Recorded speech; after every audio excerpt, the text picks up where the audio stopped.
Texas Republican Governor Greg Abbott is appealing a federal judge's order for the state to remove its buoy barrier in the Rio Grande. That's right. The state is using this barrier to prevent migrants from crossing the river into the U.S. Now, Texas has until September 15th to remove the buoys. The Biden administration initially filed a lawsuit arguing the barrier raises serious humanitarian and environmental concerns. Meanwhile, more buses of asylum seekers arrived in New York City yesterday. Mayor Eric Adams spoke at a town hall meeting last night saying he doesn't see an end to the asylum seeker crisis because the city isn't getting enough support from the federal government. This issue will destroy New York City.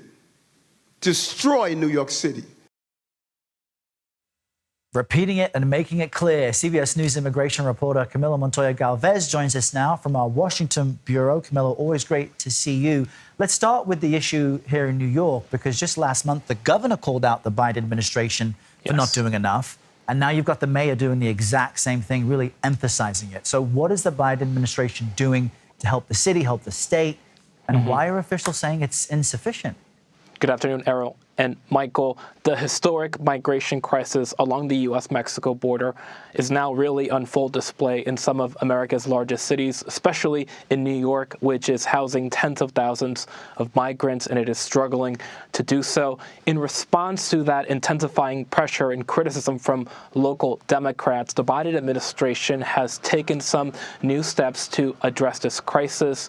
They have allocated hundreds of millions of dollars in federal FEMA funds to these cities that are receiving migrants, and they recently sent hundreds of thousands of notices to migrants telling them to apply for work permits with the federal government if they are eligible for them. But city leaders in New York and other places are saying that these steps are not enough. They are calling for a federal strategy that diverts migrants across the U.S. more proportionally, Michael and Errol, and most importantly, rather, they are calling for the administration to grant migrants temporary legal status so they can apply for work permits earlier on in the process. However, I've been told by U.S. officials that the administration is reluctant to do so because they are concerned about encouraging more migrants to cross the border illegally.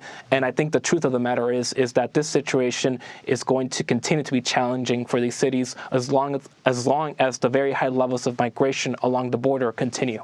And touching on that subject, Camille, let's talk about what's happening in Texas. How did the judge come to his decision about these buoys?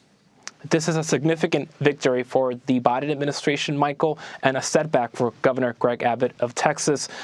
The state of Texas had set up these barriers in the middle of the Rio Grande near Eagle Pass to repel migrant crossings, but the Biden administration quickly sued in July, arguing that these barriers impeded Border Patrol agents from doing their jobs, from patrolling the river, that it endangered migrants because it forced them to swim through deeper parts of the Rio Grande, and that it also hurt U.S.-Mexico relations. When they were actually set up, 80% of the barriers were technically on Mexican territory, and that forced Texas to reposition them.